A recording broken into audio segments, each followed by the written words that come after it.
Kahapon nga naglinis nga ako sa terrace at sala namin. Sobrang pagod na pagod nga si people nyo. Merong bagong lahat.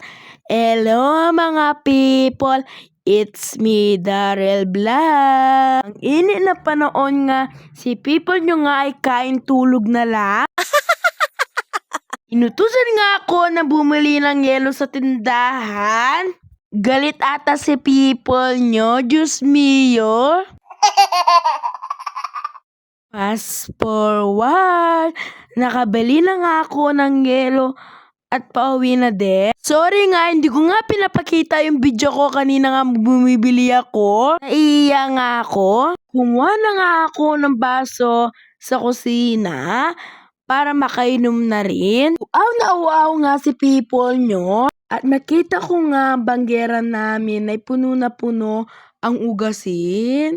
Kukwento nga ako kung kailan ako nagumpisa nag-vlog. Nagumpisa nga ako mag-vlog ay 2023 nga. Una ako mag-vlog ay nahiya nga ako mag-post sa FB.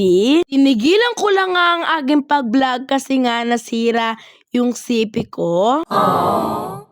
Hanggang dito na lang, babush!